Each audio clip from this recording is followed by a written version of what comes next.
யோவான் 2ஆம் அதிகாரம் 1 முதல் 11 வசனங்கள் வரை. 3ஆம் நாளிலே கலிலேயாவில் உள்ள கானா ஊரிலே ஒரு கல்யாணம் நடந்தது. இயேசுவின் தாயும் அங்கே இருந்தாள். இயேசுவும் அவருடைய சீஷரும் அந்த கல்யாணத்துக்கு அழைக்கப்பட்டிருந்தார்கள்.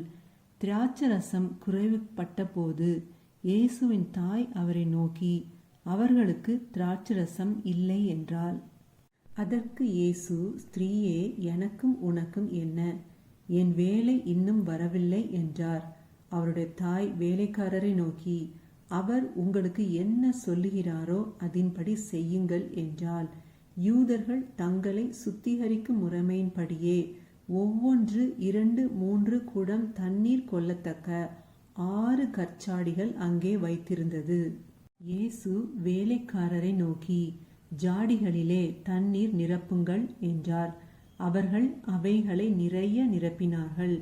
அவர் அவர்களை நோக்கி, நீங்கள் இப்பொழுது மொண்டு பந்தி விசாரிப்புக்காரனிடத்தில் கொண்டு போங்கள் என்றார்.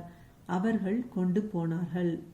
அந்த திராட்சரசம் எங்கே இருந்து வந்ததென்று தண்ணீரை மொண்ட வேலைக்காரருக்கு தெரிந்ததே அன்றி பந்தி விசாரிப்புக்காரனுக்கு தெரியாததினால், அவன் திராட்சரசமாய் மாறின தண்ணீரை ருசி பார்த்தபோது மணவாளனை அழைத்து, எந்த மனுஷனும் முன்பு நல்ல திராட்சரசத்தை கொடுத்து ஜனங்கள் திருப்தி அடைந்த பின்பு ருசி குறைந்ததை கொடுப்பான்.